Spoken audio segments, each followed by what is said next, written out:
तो अब यहाँ पर देखते हैं कि what is the meaning of the area vector. बहुत इंपॉर्टेंट डेफिनेशन यहाँ पर ध्यान दीजिएगा।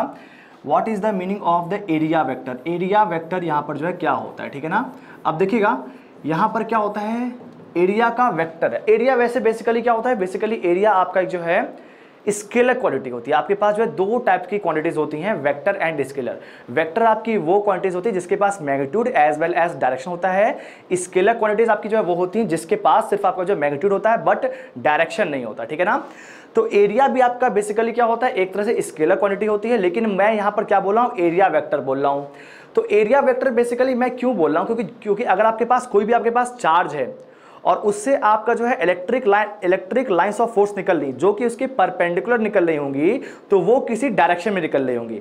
और अगर मान लीजिए वो किसी डायरेक्शन में निकल रही होंगी और उसको मुझे एक्यूमुलेट करना है, कि मतलब मेजर करना है कि यहां पर इलेक्ट्रिक लाइंस ऑफ फोर्स कितनी निकल रही हैं, तो मुझे वहां पर एक डायरेक्शन में एरिया चाहिए। बहुत ध्यान से समझिएगा। जैसे मैं यहां पर जो है बोल रहा हूं, सपोज दैट कि यहां पर मान लीजिए आपका ये पूरा जो है चार्ज था, ठीक है। लेट अस टेक ये आपका जो पूरा जो सरफेस ऑफ द चार्ज है, यहां से मान लीजिए आपको जो है यहां से आपको देखना है कि बेसिकली कितना यहां पर जो है इलेक्ट्रिक लाइंस ऑफ फोर्स इस वाले पॉइंट से निकला है, इतने दूर में कितना आपका जो इलेक्ट्रिक लाइंस ऑफ फोर्स निकला। तो उसके लिए आपको सरफेस तो लेना ही है, लेकिन डायरेक्शन भी चाहिए, क्योंकि इलेक्ट्रिक लाइंस ऑफ फोर्स जो होती हैं वो सरफेस के परपेंडिकुलर निकलती हैं। अगर वो किसी भी डायरेक्शन में निकलती तो आप वहां पर जो है किसी भी अगर आपके पास कोई भी और डायरेक्शन होता, लेट अस टेक कि जैसे मान सपोज दैट कि ये आपका जो है यहां पर ऐसे निकल रही, ऐसे निकल रही, ऐसे ऐसे कुछ भी निकल रही होती, तो वहां पर आप जो है आपको डायरेक्शन जरूरत नहीं पड़ती। लेकिन क्योंकि किसी भी सरफेस से अगर आपके जो है इलेक्ट्रिक लाइंस ऑफ फोर्स निकलती हैं तो वो स्ट्रेट लाइन होकर के निकलती हैं या फिर नॉर्मल निकलती हैं, तो आपको एक डायरेक्शन होना बहुत ज्यादा जरूरी है। इसीलिए हम लोग एक जो है नया टर्म लेके आए, that is called as the area vector. Area vector का रीजन ही ये है क्योंकि हम लोग को किसी डायरेक्शन में चाहिए, क्योंकि आपके electric lines of force direction में निकलेगी, वो भी कौन सी डायरेक्शन में, परपेंडिकुलर टू द सरफेस और नॉर्मल टू द सरफेस, ठीक है। अच्छा, अब देखिएगा इसका मतलब क्या है, यहां पर हमारे पास एरिया वेक्टर, ठीक है। अब ये एरिया वेक्टर बेसिकली आपका जो होता क्या है, ds is called as the small area, small s is called as the area and ds is called as the small area which we are taking। इतनी एरिया को हम लोग जो है ले रहे हैं, ठीक है। This is called as the ds, ठीक है। तो ds अगर आपको जो है बोला जाए तो ds अगर मैं जो है यहां पर n कैप के बारे में बात कर रहा हूं, this is called as the unit vector. इसको क्या बोलते हैं, यूनिट वेक्टर। तो देखिएगा अब यहां पर क्या हो रहा है, यहां पर s जो आपका ds था वो आपका एक स्केलर क्वांटिटी था, उसके पास कोई भी जो है डायरेक्शन नहीं था। लेकिन अगर मैं उसको मल्टीप्लाई कर दूं एक वेक्टर क्वांटिटी से, तो इसका मतलब क्या होगा, अब उसके पास एक जो है डायरेक्शन भी आ जाएगा, ठीक है। तो ds आपका एक ऐसा एरिया था जिसके पास पहले कोई जो है डायरेक्शन नहीं था, लेकिन अब उसमें मैंने यहां पर मल्टीप्लाई कर दिया किससे, n कैप से, where n cap is the unit vector which is having the direction to the perpendicular to the surface, ठीक है ना। बात को समझिएगा, यहां पर n कैप क्या है, यहां पर यूनिट वेक्टर है और वो भी क्या है, उसका जो डायरेक्शन है वो सरफेस के परपेंडिकुलर है। तो अगर मैं ये दोनों को यहां पर जो है मल्टीप्लाई कर देता हूं तो बेसिकली अभी भी आपको क्या मिलेगा। अच्छा एक बात बताइए, ds आपका कोई एक एरिया था, अगर आपने उसमें 1 से मल्टीप्लाई भी कर दिया तो भी आपको जो है ds ही मिलेगा। ये बात तो कंफर्म है। अगर ds मिलेगा तो ds उसका मैग्नीट्यूड हो गया, लेकिन because of the presence of the unit vector अब इसके पास क्या होगा, डायरेक्शन भी होगा, ठीक है ना। तो इसका मतलब क्या हो जाएगा, इसको मैं अब बोल सकता हूं ds vector, because it is having the magnitude as well as it is having the direction, ठीक है ना। तो ds वेक्टर जब भी मैं लूंगा तो इसका मतलब क्या है, जो भी एरिया है वो आपका परपेंडिकुलर टू द सरफेस में ले रहा हूं, ठीक है ना। एरिया तो मैं ले रहा हूं लेकिन उसका जो डायरेक्शन है वो परपेंडिकुलर टू द सरफेस है, because of the presence of the unit vector which is perpendicular to the surface of the charge या फिर जो भी आपने जो सरफेस लिया होगा, ठीक है ना। अच्छा, इसका यूज अब आगे मुझे जो है गॉस लॉ में सीधे होगा, ठीक है ना। तो यहां पर एरिया वेक्टर जो आपको है ये आपको क्लियर हो गया होगा। देखिएगा अब मैं यहां पर जो है नेक्स्ट यहां पर टॉपिक पे चल रहा हूं, that is called as the electric field. आपकी अगर इलेक्ट्रिक फील्ड मुझको यहां पर जो निकालनी है, electric flux through the area का मैं मानता हूं। देखिएगा नेक्स्ट यहां पर क्या है, electric flux through area, electric flux through area. अब इस बात को बहुत ध्यान से समझिएगा, ठीक है। अगर आपको जो है इलेक्ट्रिक, इसके पहले आपको जो है अगर जो डीएस वेक्टर के बारे में समझ में आ गया था, that is called as the surface vector, surface area vector, अगर आपको वो चीज क्लियर हो गई थी तो यहां पर भी कोई दिक्कत नहीं आने वाली, ठीक है। तो यहां पे देखिएगा आपको इलेक्ट्रिक फील्ड इंटेंसिटी निकालनी। अच्छा एक बात बताइए, आपके पास कोई एक जो सरफेस है, इससे आपकी जो है बहुत ज्यादा number of magnetic field lines, electric field lines आपकी जो है निकल रही हैं, इलेक्ट्रिक लाइंस ऑफ फोर्स इस सरफेस से निकल रही है, ठीक है। अब ये सरफेस से निकल रही है तो ये सब मिल करके आपके इलेक्ट्रिक फ्लक्स को क्रिएट करेंगी, because electric flux is the summation of the electric lines of force, और वही इलेक्ट्रिक लाइंस ऑफ फोर्स जो होंगे वही आपके इलेक्ट्रिक फील्ड को भी बताते हैं। जहां तक आपका इलेक्ट्रिक लाइंस ऑफ फोर्स जाएगा वहां तक उसकी इलेक्ट्रिक फील्ड जाएगी। मैंने आपको बताया था कि इलेक्ट्रिक फील्ड बेसिकली क्या होता है, एक एरिया होता है जहां पर आपको जो है किसी भी आप दूसरे चार्ज को लेकर के आते हैं तो उस वाले एरिया में उसको फोर्स ऑफ अट्रैक्शन या फिर रिपल्सन उसको जो है फील होता है। तो बेसिकली इलेक्ट्रिक फील्ड आपका क्या है, वो एरिया है, और वो एरिया जो आपका जो डिफाइन कब होता है, जब आपके पास इलेक्ट्रिक लाइंस ऑफ फोर्स हो। और इलेक्ट्रिक लाइंस ऑफ फोर्स आपकी जो कहां से निकलती है, किसी भी सरफेस से निकलती हैं। वो भी कैसे निकलेंगी, परपेंडिकुलर टू द सरफेस निकलेंगी। इसका मतलब एक बात मुझको ये बताइए, अगर मैं आपसे पूछता हूं कि इलेक्ट्रिक फील्ड आपको कहां पर मिलेगा, तो सिंपल सी बात है, अगर आप इलेक्ट्रिक फील्ड निकालेंगे तो डीएस के डायरेक्शन में अगर आप जा रहे हैं, जैसे आपके इलेक्ट्रिक लाइंस ऑफ फोर्स जा रही हैं और उसी डायरेक्शन में अगर आप इलेक्ट्रिक फील्ड निकाल रहे हैं तो आपको इलेक्ट्रिक फील्ड मिलेगा। लेकिन अगर मान लीजिए कि यहां पर डीएस के डायरेक्शन में आपका जो इलेक्ट्रिक लाइंस ऑफ फोर्स निकल ली और आपने इलेक्ट्रिक फील्ड इसके परपेंडिकुलर निकाल लिया, तो क्या आपको एक भी इलेक्ट्रिक लाइंस ऑफ फोर्स मिलेंगी? नहीं मिलेंगी। अगर नहीं मिलेंगी तो इसका मतलब क्या है, इलेक्ट्रिक फील्ड मिलेगा? नहीं मिलेगा। बात क्लियर है? इसका मतलब मैं यहां पर यह बात बोलना चाहता हूं कि अगर आप यहां पर जो है E को E इज पैरेलल टू, ध्यान दीजिएगा, E is parallel to DS, तो उस वाले केस में आपको इलेक्ट्रिक फील्ड मिलेगा। और E is perpendicular to DS अगर मैं जो बोलूंगा तो वहां पर electric field will be equal to 0 आएगा। बस मेरा कहने का मतलब सिर्फ इतना था, क्योंकि आप जो है लाइंस ऑफ फोर्स के डायरेक्शन में जाएंगे तभी आपको इलेक्ट्रिक फील्ड मिलेगा, उसके परपेंडिकुलर जाएंगे तो यहां पर इलेक्ट्रिक फील्ड नहीं मिलेगा। बहुत ही सिंपल डेफिनेशन है, कॉम्प्लेक्स मत करिएगा, ठीक है। तो इसका मतलब क्या है, अब मैं यहां पर जो बोल रहा हूं उस बात को बहुत ध्यान समझिएगा। अब मैं यहां पर एक नया डेफिनेशन लिख रहा हूं, उसको देखिएगा। D psi is called as the electric flux. Electric flux का जो है डिफरेंशियल में ले रहा हूं, मतलब जो स्मॉल इलेक्ट्रिक फ्लक्स ले रहा हूं, it can be written as E dot ds, ठीक है, E डॉट ds।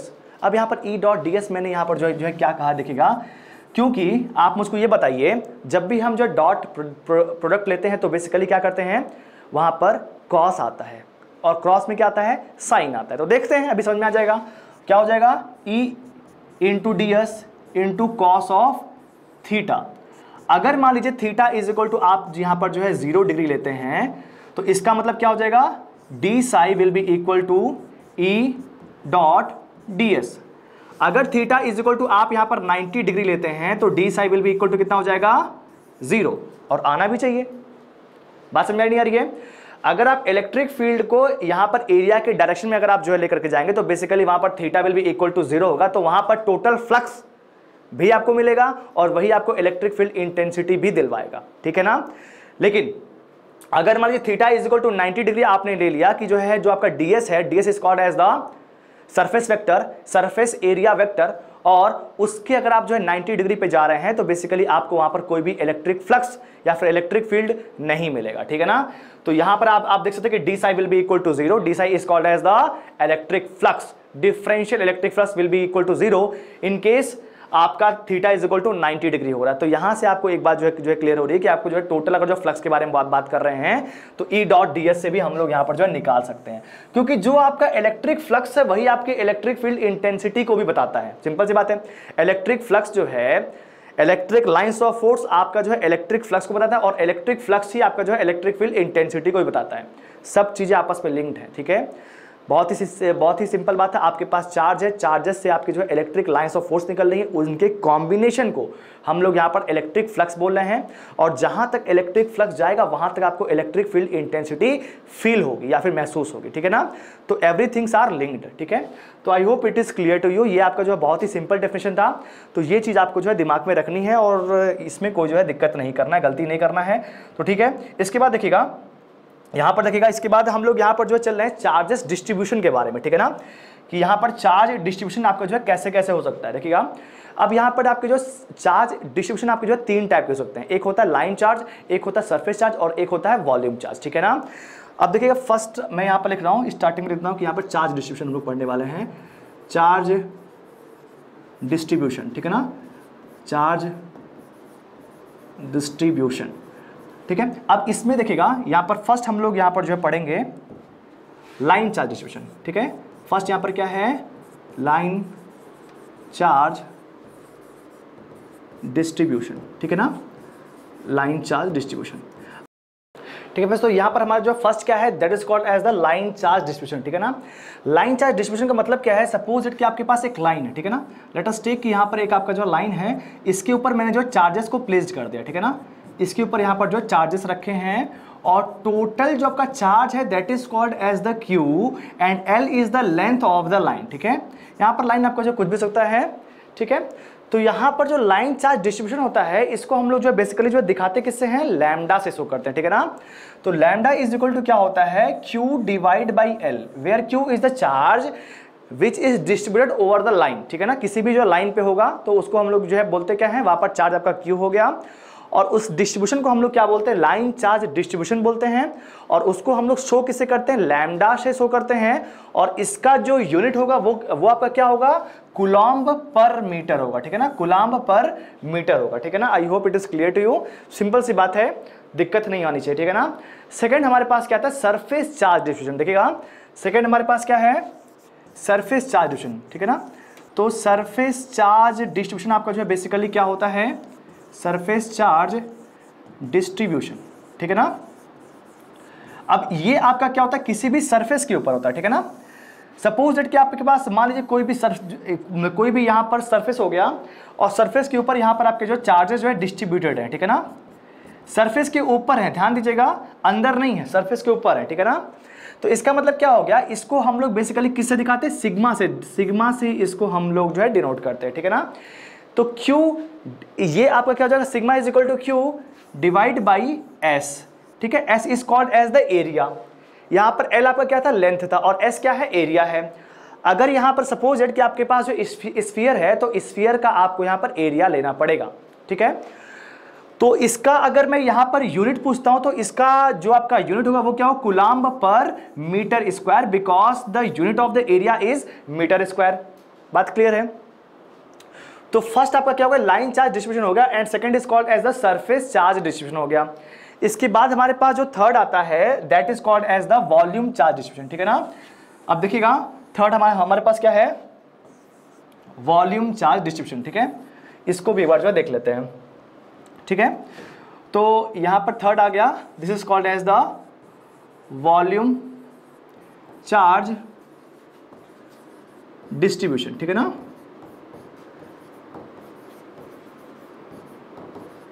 ठीक है, तो ये आपका बेसिकली किससे शो होता है, देखिएगा सपोज दैट कि आपके पास कोई एक वॉल्यूम है, ठीक है ना, ये मान लीजिए आपके पास क्यूब हो गया, ठीक है, या फिर ठीक है, इसके अंदर आपका जो है पूरा चार्जेस अंदर बाहर हर जगह आपके यहाँ पर जो चार्जेस जो प्रेजेंट है। तो इसका अगर मैं आपसे जो पूछूंगा कि यहाँ पर हम लोग जो कौन सा टर्मिनोलॉजी यूज करते हैं, तो यहाँ पर हम लोग यूज करते हैं वॉल्यूम चार्ज डिस्ट्रीब्यूशन, ठीक है ना। और उसको बेसिकली हम लोग यहाँ पर किससे डिनोट करते हैं, रो से, रो से इसको हम लोग जो है डिनोट करते हैं। तो रो इज इक्वल टू क्या हो जाएगा, Q divide by volume, volume आपका जो है वी हो गया। इसका मतलब इसका अगर मैं यहां पर यूनिट पूछता हूं तो क्या हो जाएगा, coulomb per metre cube, because metre cube is the unit of the volume, ठीक है। तो सिर्फ आपके यहां पर जो 3 टाइप के डिस्ट्रीब्यूशन होते हैं, इस बात को जो है ध्यान रखिएगा। लाइन चार्ज हो गया, सरफेस चार्ज हो गया और वॉल्यूम चार्ज डिस्ट्रीब्यूशन हो गया, ठीक है। This is the simple theorem, simple things we can easily learn and we can easily understand, ठीक है, and we can easily remember also, ठीक है ना। तो यहां पर आपका जो है चार्ज डिस्ट्रीब्यूशन कैसे हो सकता था, ये मैंने आपको जो बता दिया। इसके बाद चलते हैं गॉस लॉ इन इलेक्ट्रोस्टैटिक्स पे, उसको देखते हैं कि गॉस लॉ आपका जो है क्या कहता है, ठीक है ना। तो देखिएगा नेक्स्ट हमारे पास क्या है, गॉस लॉ, ठीक है, गॉस लॉ इन इलेक्ट्रोस्टैटिक, ठीक है। तो गॉस लॉ ने आपका बेसिकली क्या कहा था कि सपोज दैट कि आपके पास कोई भी आपका जो है चार्ज है, ठीक है ना, और उससे आपका जो है इलेक्ट्रिक लाइंस ऑफ फोर्स निकल रही है, ठीक है ना।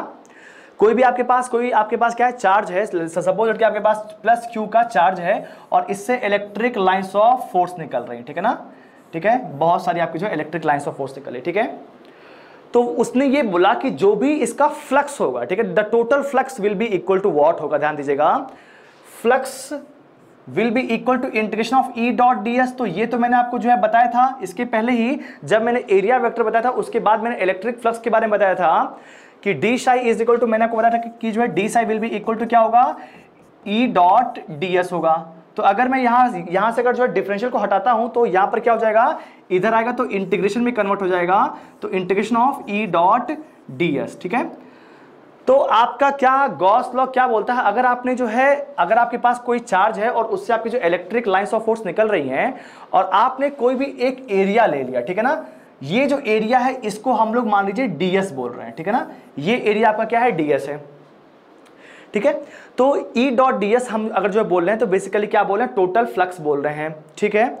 जो टोटल फ्लक्स होगा, ध्यान दीजिएगा, the total flux which is passing through this area, कौन से एरिया, डीएस वाले एरिया से, ये आपका क्या होगा, will be 1/ε0 times of the charge enclosed. ध्यान दीजिएगा, 1/ε0 times of the charge enclosed, the total flux which is passing through the area, किसी भी एरिया से आपका जो टोटल फ्लक्स पास होगा will be 1/ε0 times the charge enclose, जितना उसके अंदर चार्ज होगा। इसके पहले मैंने आपको एक डेफिनेशन बताया था, वहां पर मैंने आपको बोला था क्या था, कि जो आपका चार्ज होगा, जो आपका चार्ज होगा वही मिलकर के आपको जो फ्लक्स बनाता है। डेफिनेशन वही है, लेकिन आप एक बात समझिएगा, यहां पर एक कांस्टेंट आ गया, एप्सिलॉन क्या है, एक कांस्टेंट है, whose value is 8.854 into 10⁻⁻12 farad per metre, ठीक है ना। तो इसने बस इतना ही बोला कि अगर आपके पास कोई भी जो है चार्ज है और उससे आपका जो इलेक्ट्रिक लाइंस ऑफ फोर्स निकल रहा है, उसके बाहर अगर आपने जो उसको किसी भी एरिया में अगर आप उसको जो है ले रहे हैं, और वो एरिया कैसा होना चाहिए, क्लोज्ड एरिया, ठीक है ना। तो यहां पर क्लोज एरिया से जितने भी आपके जो है नंबर ऑफ लाइंस जो पास होंगी, जो आपकी फ्लक्स को क्रिएट करेंगी, वो फ्लक्स जो होगा that will be equal to 1/ε0 times the charge enclose, मतलब उसके अंदर कितना चार्ज आ रहा है उस एरिया के अंदर, अपॉन ε0 अगर आप जो है डिवाइड कर देंगे तो आपको मिल जाएगा कितना फ्लक्स आएगा, ठीक है। बात एकदम क्लियर होनी चाहिए, यहां से कोई जो है गलती नहीं होनी चाहिए। This is called as the Gauss law in electrostatics. ऐसे ही आपका जो है Gauss law in magnetic circuit भी आता है, तो वो वहां पर देखेंगे, बट यहां पर इस बात को हम इजिली ध्यान से दिमाग में रख सकते हैं कि the total flux will be equal to the charge enclose divide by the ε0, ठीक है ना। तो ये आपका क्या हो गया, सिंपल सा एक जो है गॉस लॉ हो गया, और ये हमको जो है क्लियर हो गया, ठीक है। इसके बाद चलते हैं, अगर मान लीजिए मुझे इलेक्ट्रिक फील्ड इंटेंसिटी निकालनी है किसकी, जो है जैसे एग्जाम में बहुत बार पूछा गया है कि what is the electric field intensity of the sphere inside the sphere eight the surface of the sphere at the different point of the sphere. तो अब हम लोग इलेक्ट्रिक फील्ड इंटेंसिटी निकालते हैं किसकी, स्फीयर की, ठीक है फ्रेंड्स। तो यहां पर देखते हैं electric field intensity due to a charge sphere, ठीक है। ये आपके पास एक स्फीयर है जो आपका जो चार्ज है, एक बात को बहुत ध्यान समझिएगा इस चीज को जो मैं बोल रहा हूं, कि जब भी कोई आपके पास चार्ज स्फीयर होता है तो उसके अंदर अगर आप चार्जेस रखते हैं तो चार्जेस उसके सरफेस पे आ जाते हैं।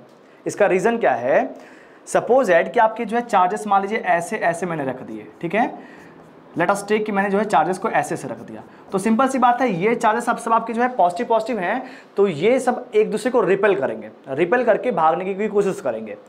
तो रिपेल करके अगर ये आपके जो भागने की कोशिश कर रहे हैं तो ये आपके मैक्सिमम कहाँ तक भाग सकते हैं, ठीक है ना। अगर मान लीजिए ये मैंने इनका जो सरफेस बना दिया तो ये मैक्सिमम भाग करके सरफेस तक ही जा सकते हैं, ये आपका जो है भाग करके सरफेस तक जा सकते हैं, सरफेस के बाहर नहीं जा सकते हैं, ठीक है ना, क्योंकि वहां के बाद उसके जो है एयर आ जाएगा और एयर का रेजिस्टेंस बहुत हाई होता है। तो अगर मैं स्फीयर के अंदर कभी भी अगर जो है चार्ज रखता हूं तो वो जो चार्जेस एक्यूमुलेट कहाँ होते हैं, सरफेस पे हो जाते हैं। तो इस बात को बहुत ध्यान समझिएगा। तो हमेशा जब भी आपके पास स्फीयर अगर आप जो चार्ज कर रहे हैं तो सरफेस पे ही रहेगा, ना अंदर रहेगा ना कहीं और बाहर जाएगा, ठीक है ना। तो जितने भी अंदर के आपके जो है चार्जेस होंगे ये आपके जो है खत्म हो जाएंगे, ठीक है, और ये सब जो है सरफेस के ऊपर पहुंच जाएंगे, ठीक है। अच्छा, अब यहां पर देखिएगा, अब यहां पर मुझे निकालना है इलेक्ट्रिक फील्ड इंटेंसिटी, ठीक है, electric field intensity of A charge sphere, ठीक है। अब इलेक्ट्रिक फील्ड इंटेंसिटी निकालने के लिए, और एक बात देखिएगा कि यहां पर हम जो किसी पॉइंट P पे ले रहे हैं, ठीक है ना, किसी पॉइंट P पे मुझको जो इलेक्ट्रिक फील्ड इंटेंसिटी निकालनी है, और स्फीयर जो है उसका जो रेडियस है वो क्या है, R है। और अगर मान लीजिए आप जो किसी पॉइंट P पे ले रहे हैं तो बेसिकली वो भी आप एक स्फीयर ही बना रहे होंगे, ठीक है ना, चारों तरफ से, ठीक है ना। तो इसका मतलब क्या है, अभी हम लोग ने इसके पहले जो है फॉर्मूला पढ़ा है, सिग्मा इज इक्वल टू क्या था, सिग्मा इज इक्वल टू यहाँ पर चार्ज डेंसिटी, ठीक है ना, यहाँ पर flux density is equal to flux divide by area पड़ा था, ठीक है ना, फ्लक्स डिवाइड बाई एरिया। तो एक बात मुझको ये बताइए कि यहाँ से अगर मुझको जो है फ्लक्स निकालना तो flux is equal to sigma into area हो जाएगा, होगा या फिर नहीं होगा? बिल्कुल होगा, ठीक है। तो एक बात मुझको बताइए, सिग्मा इज इक्वल टू, मैंने आपको जो है फॉर्मूला बताया, सिग्मा इज इक्वल टू क्या होता है, sigma is equal to epsilon naught into epsilon R into E, ठीक है ना। तो इसको उठा करके यहाँ पर जो है रिप्लेस कर देंगे, तो सिग्मा इज इक्वल टू कितना हो जाएगा, epsilon naught into epsilon R into E into area कितना होगा। अगर आप किसी पॉइंट पी पे आप जो है जाते हैं तो बेसिकली वहां पर अगर आप स्फीयर बना रहे हैं तो उसका एरिया कितना होगा, 4 pi into R square, where R is the radius but here the radius will be D. तो कितना हो जाएगा देखिएगा, into 4 pi into D square, ध्यान दीजिएगा 4 pi into D square, where D is the radius of the sphere which you are taking at the point P, ठीक है ना। तो यहां से इलेक्ट्रिक फील्ड अगर मुझको यहां पर जो है निकालना होगा तो फिर हम यहां पर कैसे निकाल सकते हैं, electric field will be equal to कितना हो जाएगा, साई, साई जो आपका क्या है, that is called as the flux which will be also equal to the charge, ठीक है ना। कितना चार्ज यहां पर आपका जो है आपने लिया है, बेसिकली आपका क्या है, गॉस लॉ ही तो है, चार्ज जितना आपका इंक्लोज होगा वही तो होगा, जो चार्ज इंक्लोज होगा वही आपको जो फ्लक्स को बनाएगा। तो इसका मतलब क्या है, यहां पर मैं इसको जो है Q से रिप्लेस कर सकता हूं, तो यहां पर क्या हो जाएगा Q, ध्यान दीजिएगा E विल बी क्या हो जाएगा, Q divide by epsilon naught into epsilon R into 4 pi into D square, ठीक है। या फिर इसको लिख सकता हूं E will be equal to कितना हो जाएगा, E will be equal to Q divide by 4 pi into epsilon naught into epsilon R into D square. तो जो इसके पहले पढ़े थे हम लोग लगभग वही आपका जो फार्मूला आ गया है। अगर आपको जो इलेक्ट्रिक फील्ड इंटेंसिटी निकालनी है तो क्या होगा, E is equal to F by Q, where F is equal to Q1 Q2 divide by 4 pi into epsilon naught into R square. तो यहां पर क्या हो जाएगा, E is equal to Q upon 4 pi into epsilon naught into epsilon R into D square, ठीक है ना। और इसका जो यूनिट होगा वो क्या होगा, न्यूटन पर कूलम्ब होगा, ठीक है। अब ये तो आपका किसी पॉइंट P पे हो गया, आउटसाइड ऑफ द स्फीयर हो गया, ठीक है। अच्छा, अगर मैं एट द सरफेस पूछता, बहुत ध्यान से समझिएगा, इसी सब एग्जाम में क्वेश्चन बहुत बार पूछा गया, ठीक है ना। ये किसी एट पॉइंट P पे है, एट पॉइंट, ये क्या होगा, एट पॉइंट P पे है, ठीक है ना। अच्छा, और अगर मान लीजिए एट सरफेस में पूछता कि एट सरफेस, ठीक है ना, तो एट सरफेस आपका यहां पर जो है बेसिकली क्या होगा, ध्यान दीजिएगा। तो अगर मुझको यहां पर जो है सरफेस पे निकालना है तो सरफेस आपका यहां पर मान लीजिए P पॉइंट आपका यहां पे होता, ठीक है ना। तो इसका मतलब यहां पर क्या मैं लिख सकता, E is equal to Q divide by 4 pi into epsilon naught into epsilon R into R square, क्योंकि R is the radius of the sphere and the charges which are enclosed और charges which are present at the surface of the sphere, ठीक है ना। तो E is equal to क्या होगा, Q by 4 pi into epsilon naught into epsilon R into R square. बात clear है, at the surface of the sphere. तो ये एट द सरफेस के बारे में बात हो गया। अच्छा, नेक्स्ट जो इंपॉर्टेंट है वो एग्जाम में बहुत बार पूछा गया क्वेश्चन भी है, ध्यान दीजिएगा कि एट द पॉइंट, अगर मान लीजिए मैं इसके जो है अंदर जाता हूं स्फीयर के अंदर, ठीक है ना। अगर यहां पर स्फीयर के अंदर के बारे में बात की जा रही है, लेट अस टेक कि मैंने यहां पर एग्जांपल ले लिया और यहां पर आप जो है सरफेस के अंदर चले गए, ठीक है ना, at the distance d1 inside the surface. तो यहां पर इलेक्ट्रिक फील्ड इंटेंसिटी कितनी होगी, तो आप मुझको ये बताइए कि यहां पर चार्जेस कितने प्रेजेंट हुए, क्योंकि अभी इसके पहले आपने जो फॉर्मूला लिखा था E इज इक्वल टू क्या था, Q by divide by 4 pi into epsilon naught into epsilon R into D का स्क्वायर। तो आप मुझको ये बताइए what is the charge enclose inside the surface of the sphere. So you can easily get it that कि यहां पर जो भी आपके चार्जेस हैं वो आपके जो है अंदर तो है ही नहीं। अगर यहां पर चार्जेस नहीं है, it means that Q will be equal to 0, in that case E will also be equal to 0 if you are finding the value of electric field intensity inside the charge sphere, ठीक है ना। तो ये इसका मतलब क्या होगा कि जब भी आप जो चार्ज स्फीयर के अंदर के बारे में बात करेंगे तो वहां पर इलेक्ट्रिक फील्ड इंटेंसिटी आपको कितनी मिलेगी, 0 मिलेगी। ये एग्जाम में बहुत क्वेश्चन पूछा गया, ठीक है ना। तो ये बात आपको जो है ध्यान में रखना है, electric field intensity of the charge sphere के बारे में 3 कंडीशन है और तीनों कंडीशन आपको जो है दिमाग में रखना है, ठीक है। तो I hope it is clear to you. उसके बाद चलते हैं नेक्स्ट टॉपिक पे। तो यहाँ पर देखते हैं, this is called as a question number 68 I think होगा, ठीक है ना। एक बार चेक कर लीजिएगा आप वैसे तो, ठीक है। क्वेश्चन 68 है, यहाँ पर जो क्या लिखा हुआ देखते हैं। यहाँ पर पूछा क्या है, a hollow sphere is charge to 10 microcoulomb, ठीक है। एक हॉलो स्फीयर है, उसको हम जो है 10 माइक्रोकूलम से चार्ज कर रहे हैं। तो इसका मतलब क्या होगा, वो चार्ज उसके सरफेस पे पहुंच जाएगा, सरफेस के अंदर कोई भी चार्ज नहीं रहेगा। ये बात क्लियर है, ठीक है। इस place in the air, air अगर लिखा तो एप्सिलॉन आर की वैल्यू कितनी हो जाएगी, 1 हो जाएगी, ठीक है ना। If the sphere radius is 15 centimetre, आपका जो स्फीयर का जो रेडियस दिया है वो कितना दिया है, 15 सेंटीमीटर, ठीक है ना। अब इसके बाद क्या बोला है, डिटरमाइन द फ्लक्स इमिनेटेड, मतलब फ्लक्स आपका जो है बेसिकली कितना निकल रहा है। एक बात मुझको बताइए कि जो भी आपका फ्लक्स होगा will be equal to the charge होगा। भाई चार्ज जितना ज़्यादा निकलेगा उतना ही ज़्यादा आपका जो फ्लक्स होगा। Flux is the combination of the electric lines of force which are coming out of the charge. It means that कि फ्लक्स जो आपका जो है चार्ज के इक्वल होगा, और चार्ज यहां पर कितना गिवन है 10 माइक्रोकूलम गिवन है, तो इसका मतलब फ्लक्स भी आपका जो है 10 माइक्रोकूलम होगा। ठीक है, बात क्लियर है। नेक्स्ट यहां पर क्या पूछा, electric intensity at a distance 10 centimetre from the centre of the sphere. 10 centimetre from the centre of the sphere, अगर ये आपका सेंटर है, इससे आपका जो है 10 सेंटीमीटर अगर पूछ रहा है तो बेसिकली ये आपका कोई जो है ये वाला पॉइंट होगा, और ये जो आपका पॉइंट होगा वो इनसाइड द क्या हो गया, इनसाइड द स्फीयर हो गया। तो इनसाइड द स्फीयर अगर आप इलेक्ट्रिक फील्ड इंटेंसिटी निकालेंगे तो क्या आ जाएगा, 0 आ जाएगा, because the charges are distributed on the surface of the sphere. इसका मतलब क्या होगा, सेकंड वाला जो आपका होगा, फर्स्ट का तो ये आंसर हो गया, सेकंड का आंसर होगा क्या होगा, इलेक्ट्रिक फील्ड इंटेंसिटी पूछा तो E will be equal to 0 हो जाएगा, क्योंकि वो इनसाइड द सरफेस पूछ रहा है। देखते हैं हमारा जो थर्ड क्वेश्चन पूछा है, that is called as the, क्या पूछा है, electric intensity at a distance of 5 centimetre from the sphere surface.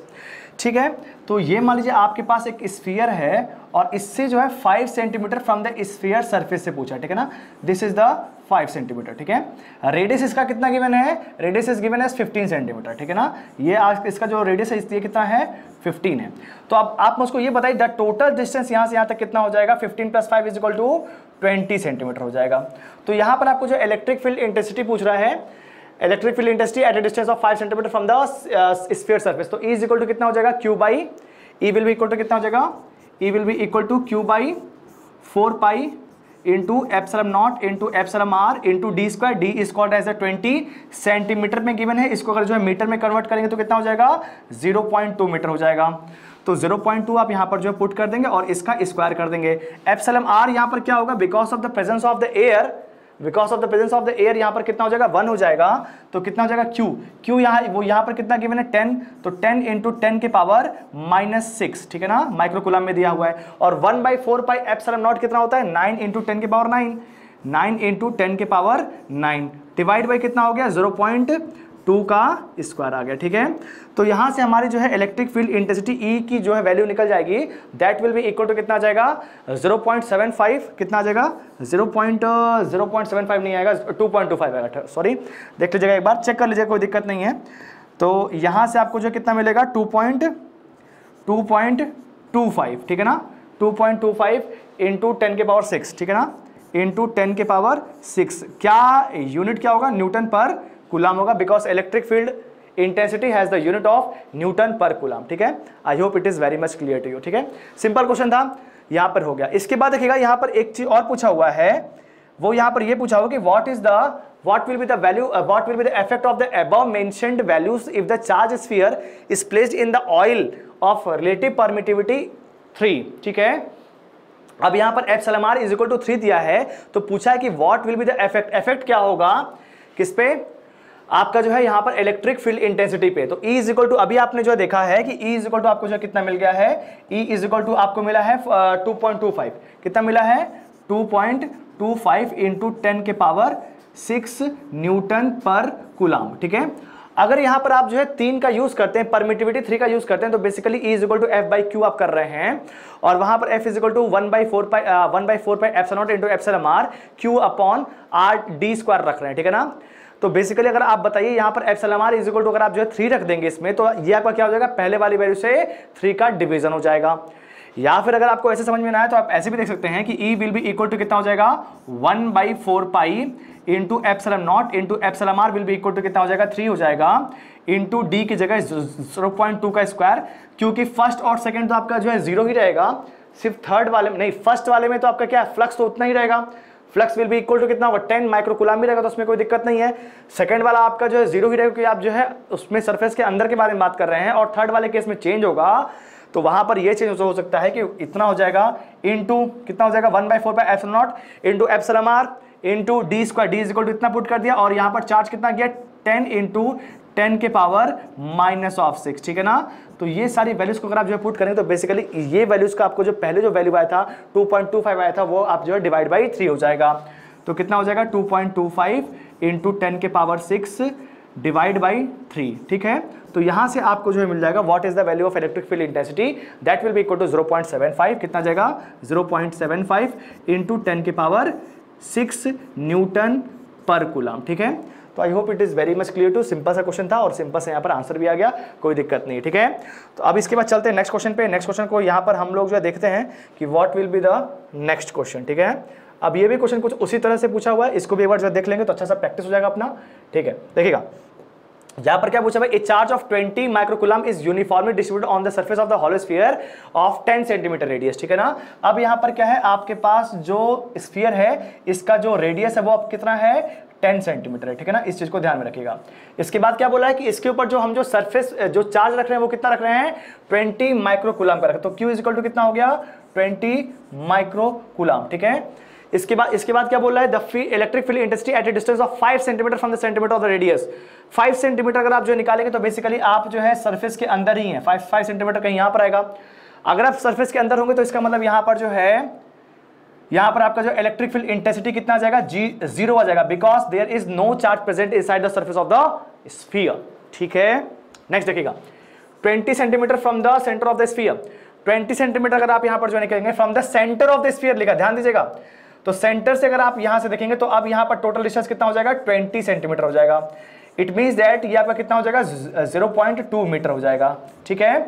तो यहां से अगर मैं इसको जो इलेक्ट्रिक फील्ड इंटेंसिटी निकालें तो E इज इक्वल टू कितना हो जाएगा, यहां पर 1/4 pi epsilon naught into epsilon r कितना हो जाएगा 9 इंटू 10 की पावर 9 इंटू Q यहां पर कितना हो जाएगा 20 इंटू 10 की पावर -6, 20 इंटू 10 की power -6 divide by d square.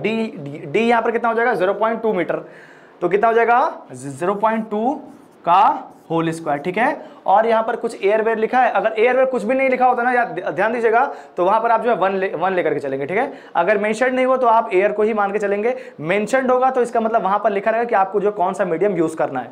अगर मेंशन नहीं हो तो आप जो है 1 लेकर चलेंगे तो आपकी वैल्यू यहां से जो मिल जाएगी, that will be E will be equal to कितना आ जाएगा 45 इंटू 10 के पावर 5 न्यूटन पर कूलम, ठीक है।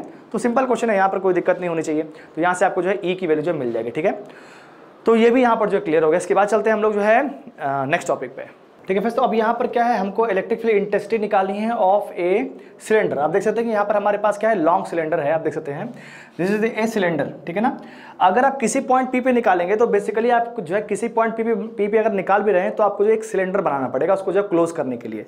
सिलेंडर को क्लोज करने के लिए आपको जो है सिलेंडर ही बनाना पड़ेगा। जैसे मैंने आपको बताया था स्फीयर को क्लोज करने के लिए आपको स्फीयर जो है बनाना पड़ रहा था। तो अगर मान लीजिए आप जो है यहाँ पर कोई एक जो है P पॉइंट पे अगर आप जो है सिलेंडर बना रहे हैं तो यहाँ पर पूछा क्या है कि यहाँ पर इलेक्ट्रिक फील्ड इंटेंसिटी जो है क्या होगी किसी पॉइंट P पे because of the cylinder. Cylinder के पास जो चार्ज है वो आपका Q है। और एक बात और समझिएगा, जब सिलेंडर के पास आपको जो चार्ज Q होगा तो वहां पर भी चार्ज उसके सरफेस पे ही एक्यूमुलेट होगा, उसके अंदर नहीं रहेगा, क्योंकि आपका जो कंडक्टिंग सरफेस है तो वहां पर सारे चार्जेस आपके जो है उसके सरफेस पे पहुंच जाएंगे, ठीक है ना। अंदर वहां पर एक भी चार्ज प्रेजेंट नहीं रहेगा, क्योंकि अगर आपका जो है अंदर चार्ज रहेगा तो उनके बीच में आपका जो रिपल्सन होगा, तो वो रिपल्सन को खत्म करने के लिए चार्जेस आपस में जो है डिस्ट्रीब्यूट होंगे और सरफेस पे जाकर के वो आपके जो चार्जेस जो है एक्यूमुलेट कर जाएंगे, ठीक है। तो इसका मतलब क्या हो गया कि जो भी चार्जेस होगा वो जो है आउटसाइड या फिर जो सरफेस ऑफ द सिलेंडर पे प्रेजेंट हो जाएगा, ठीक है। और आप किसी पॉइंट P पे निकालें what is the value of the electric field intensity, ठीक है। अच्छा, अगर मैं यहां पर जो फ्लक्स के बारे में बात करूं तो flux is equal to Q into L मैं लिख सकता हूं, सिंपल सी बात है, क्योंकि यहां पर L इज द लेंथ है। यहां पर लेंथ में अगर आपका जो चार्ज जो है डिस्ट्रीब्यूटेड है तो यहां पर जो है जब का फ्लक्स होगा, flux will be equal to क्या होगा Q इंटू लेंथ, क्योंकि सिंपल सी बात है चार्ज अगर आपका जो है 1 मीटर पे सपोज दैट, सुनिए ध्यान समझिएगा, 1 मीटर पे मान लीजिए 1 कूलाम का चार्ज है तो 10 मीटर पे कितने कूलाम का चार्ज होगा, 10 मीटर पे 10 इंटू आपका जो है 1 कूलाम हो जाएगा, that is equal to 10 coulomb का चार्ज हो जाएगा, सिंपल सी बात है। तो यहां पर चार्जेस जो आपके जो लेंथ में यहां पर जो डिस्ट्रीब्यूटेड है, तो इसका मतलब क्या टोटल चार्ज के बारे में अगर मैं बात करूंगा तो उसको जो लेंथ से मल्टीप्लाई करना पड़ेगा, तभी आपको जो टोटल लेंथ में आपके जो कितने चार्जेस हैं वो आपको जो मिल जाएंगे, that is called as the flux. तो I hope it is clear to you. इसके बाद देखिएगा फ्लक्स का मुझको फॉर्मूला पता है, सिग्मा इंटू क्या होता है, सिग्मा इंटू क्या होता है, सिग्मा इंटू जो भी आपका जो है एरिया होता है। भैया सिग्मा इज इक्वल टू क्या होता है, सिग्मा इज इक्वल टू यहाँ पर फ्लक्स डेंसिटी होता है, फ्लक्स डिवाइड बाई एरिया होता है। तो सिग्मा इज इक्वल टू क्या होता है, फ्लक्स डिवाइड बाई एरिया होता है। It means that flux will be equal to कितना हो जाएगा, सिग्मा इनटू एरिया हो जाएगा। अच्छा एरिया ऑफ द सिलेंडर क्या होता है, 2 पाई इंटू आर एल होता है। तो ठीक है, मैं यहां पर इसको जो है पुट कर सकता हूं 2 पाई इंटू आर। यहां पर रेडियस क्या हो जाएगा, जब आप किसी पॉइंट P पे लेंगे तो इसका रेडियस यहां पर कितना गिवन है, D है, तो 2 pi into D into L. I hope it is clear to you. ठीक है, बहुत ही सिंपल बात है, कोई गलती नहीं करना इसमें। ठीक है, अच्छा सिग्मा को यहां पर जो है साई को मैं यहां पर रिप्लेस कर सकता हूं Q इंटू एल से। तो मैंने इसको लिख दिया Q into L will be equal to sigma is equal to क्या होता है, epsilon naught into epsilon R into E. ठीक है, तो क्या होता है epsilon naught into epsilon R into E into क्या हो गया 2 pi into D into L. ठीक है, तो यहां से अगर मुझे इलेक्ट्रिक फील्ड इंटेंसिटी निकालनी है तो ये लेंथ से लेंथ आपस में आपका जो कैंसिल आउट हो गया, E will be equal to कितना हो जाएगा, Q divide by epsilon naught into epsilon R into 2 pi into D. ठीक है, या फिर इसको मैं जो लिख सकता हूं, ध्यान दीजिएगा इस चीज को, E will be equal to कितना हो जाएगा, E will be equal to Q divide by 2 pi into epsilon naught into epsilon r into d. This is called as the electric field intensity at a point P because of the charged cylinder. ठीक है ना, ध्यान दीजिएगा। ठीक है, अच्छा अगर मान लीजिए मैं इसको जो है एट द सरफेस अगर मैं यहां पर पूछता, देखिएगा एग्जाम में क्वेश्चन मैक्सिमम टाइम जो आपको पूछेगा, मैक्सिमम के 100% टाइम आपको जो पूछेगा वो स्फीयर का पूछता है या फिर जो सिलेंडर का पूछता है, किसी और चीज का नहीं पूछता। इसलिए मैं कोई और चीज बता भी नहीं रहा हूं और कोई और चीज कभी एग्जाम में आता भी नहीं है। ठीक है, स्फीयर का मैंने आपको जो पूरा क्लियर कर दिया कि वहां पर जो क्या क्या हो सकता है, और सिलेंडर का आपको जो है किसी पॉइंट P पे अगर आपको जो है निकालना है एट द डिस्टेंस D, तो आप ये ऐसे निकाल सकते हैं। और अगर ये आपका सरफेस पे होता तो फिर क्या होता, E will be equal to कितना हो जाएगा, Q by 2 pi into epsilon naught into epsilon R. और यहां पर इसका जो आपका जो रेडियस होगा, लेट अस टेक कि इसका रेडियस मान लीजिए R है, तो इसका मतलब क्या हो जाएगा, इंटू R हो जाता है। ठीक है ना, और इनसाइड अगर मैं यहां पर बात करें, ध्यान दीजिएगा, इनसाइड ये अगर मैं जो इनसाइड लेता तो यहां पर कितना आ जाता, E will be equal to 0। ठीक है, इनसाइड आपका कितना आ जाएगा, E will be equal to 0। ठीक है, बात क्लियर है, क्योंकि इनसाइड आपका जो कोई भी चार्ज प्रेजेंट नहीं होगा, जो भी चार्ज आप वहां पर देंगे वो तुरंत ही भाग करके सरफेस पे पहुंच जाएगा। ठीक है, बात क्लियर है। तो यहां आपकी electric field intensity in case of the cylinder भी आपका जो है कंप्लीट हो गया। तो I hope it is very much clear to you. इसके बाद एक बहुत अच्छे टर्म पे चलते हैं कि इलेक्ट्रिक पोटेंशियल बेसिकली क्या होता है। ठीक है ना, अब देखते हैं यहां पर हमारे पास नेक्स्ट टॉपिक है, that is called as the electric potential. ध्यान दीजिएगा, नेक्स्ट टॉपिक है ये आपका क्या है, इलेक्ट्रिक पोटेंशियल। ठीक है, ओके, अब ये आपका इलेक्ट्रिक पोटेंशियल बेसिकली क्या होता है, ध्यान दीजिएगा, इसका डेफिनेशन बहुत अच्छा है। आपके पास मान लीजिए कोई भी एक चार्ज 1 कूलाम का चार्ज रखा था, बहुत दूर रखा था। ठीक है, लेट अस टेक, आप उस चार्ज को लेकर के आना स्टार्ट कर दिए और आपका एक चार्ज पहले Q किसी और पोजीशन पे रखा था।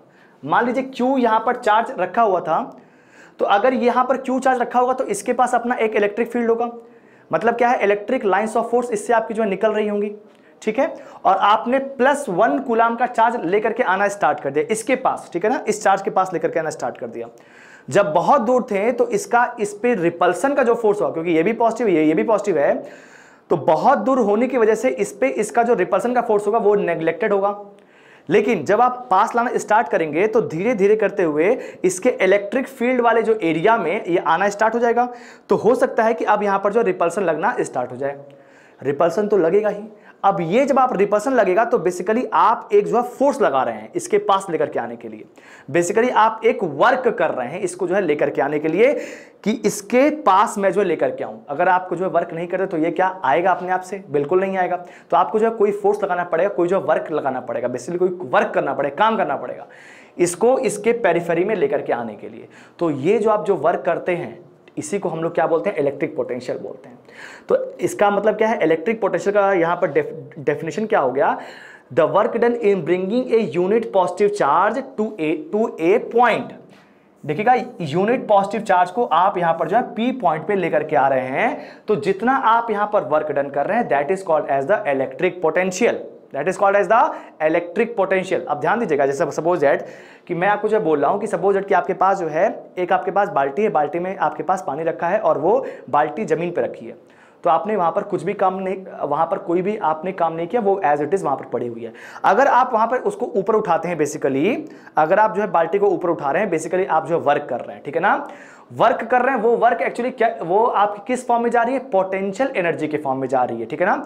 आपको पता होगा एक आपके पास होती है kinetic energy because of the वहां पर बिकॉज ऑफ द मोमेंट की वजह से आती है आपकी जो है electric, because of the moment आपकी जो काइनेटिक एनर्जी आती है, और पोटेंशियल एनर्जी की आपकी जो है, जैसे आप किसी बॉडी को रेस कर रहे हैं तो उसमें क्या आता है, पोटेंशियल एनर्जी आता है। दोनों आपके जो बहुत डिफरेंस होता है, जैसे आपकी जो बॉडी बहुत तेज मूवमेंट कर रही है, दौड़ रही है, तो इसमें क्या होती है, काइनेटिक एनर्जी होती है, ठीक है ना। और अगर आप जो है किसी भी बॉडी को आप ऊपर उठाते हैं तो बेसिकली इसमें mgh आता है, that is called as the potential energy, ठीक है। तो पोटेंशियल एनर्जी है, तो इसका जो यूनिट होगा वो आपका क्या होगा, जूल होगा, और वर्क का यूनिट भी क्या होता है, जूल होता है। तो इसका मतलब क्या, potential energy is directly related to the work. तो आप जो है एक, अगर उसमें पोटेंशियल एनर्जी आ रही है, इट मींस दैट कि आप उसमें जो वर्क डन कर रहे हैं। तो वही चीज सेम टू सेम यहां पर भी है। आपके पास कोई जो है चार्ज रखा था, आप चार्ज को अगर जो है मूव कर रहे हैं, तो बेसिकली आप जो है काम करके, कोई वर्क करके ही उसको जो है मूव करवा पाएंगे, अपने आप फ्रीली वो जो है मूव नहीं करेगा, ठीक है ना। तो ये बात क्लियर हो गई कि आप जब भी किसी एक चार्ज को लेकर के आते हैं किसी भी पॉइंट से, और जो है अगर आप किसी कोई पॉइंट पी पर लेकर के आ रहे हैं, तो बेसिकली आप जो वर्क डन करें, and that work done is called as the electric potential, ठीक है, बात क्लियर है, ठीक है। अब यहां पर देखते हैं कि इसका मतलब क्या है, डेफिनेशन क्या हो सकता है। तो electric potential will be equal to work done per unit charge. मतलब क्या है, आप यहां पर जिस चार्ज को लेकर के आ रहे हैं और यहां तक लेकर के आ रहे हैं, उसी को हम लोग क्या बोल रहे हैं, इलेक्ट्रिक पोटेंशियल बोल रहे हैं, ठीक है ना। अच्छा, तो इसका मतलब क्या है, मैं यहां पर बोल सकता हूं कि W डिवाइड बाई क्यू, ध्यान दीजिएगा, W डिवाइड बाई क्यू, ठीक है। इलेक्ट्रिक पोटेंशियल को बेसिकली हम लोग किससे शो करते हैं, V से। V इज इक्वल टू कितना हो गया, W डिवाइड बाई क्यू। अच्छा, इलेक्ट्रिक पोटेंशियल का यूनिट क्या होगा, ध्यान दीजिएगा, V will be equal to कितना हो गया, W अपॉन क्यू। W का यूनिट क्या होता है, जूल पर कूलम्ब, ठीक है। जूल पर coulomb is also the unit of the electric potential और वोल्ट, ठीक है ना, ध्यान दीजिएगा। या फिर इसी को हम लोग जो है वोल्टेज भी बोलते हैं, तो वोल्ट भी हो सकता है या फिर जूल पर कूलम्ब भी लिख सकता है, दोनों का मतलब क्या है, सेम है, ध्यान दीजिएगा। अच्छा, अगर मैं आपसे पूछता हूं कि जो है 1 वोल्ट का मतलब क्या है, 1 वोल्ट आपका जो है कब आएगा, ध्यान दीजिएगा, 1 volt will be equal to कितना होगा, 1 जूल अपॉन 1 कूलम्ब, ठीक है। अगर आप जो है 1 कूलम्ब के चार्ज को लेकर के आ रहे हैं और आपने अगर जो है 1 जूल की वर्क को किया है, ठीक है ना, तो ये जो आप काम कर रहे होंगे 1 जूल एनर्जी को जो है कंज्यूम करके या फिर जो है खर्च करके, आप जो है 1 जूल का एनर्जी खर्च कर रहे हैं 1 कूलम्ब के चार्ज को लेकर के आ रहे हैं, तो उसको हम लोग बेसिकली क्या बोलेंगे, 1 वोल्ट बोलेंगे, ठीक है ना। सिंपल सी बात है, 1 जूल अपॉन 1 कूलम्ब, ठीक है, इज इक्वल टू क्या हो गया, 1 वोल्ट हो गया, ठीक है। This is called as the electric potential. I hope it is very much clear to you, क्योंकि आपको जो बस इतना ही बस ध्यान रखना है, किसी भी आपको जो है कोई भी अगर आपके पास पॉइंट रखा है, कोई भी आपके पास चार्ज है, किसी भी चार्ज को अगर आप जो लेकर के आते हैं, तो वहां पर क्या होता है, अगर सपोज कि वहां पर जो है रिपल्सन का फोर्स लग रहा है बेसिकली, तो इसका मतलब आपको जो कुछ काम करना पड़ेगा, वो काम जो आप कर रहे हैं that is called as the electric potential, ठीक है। ये आपको जो क्लियर हो गया।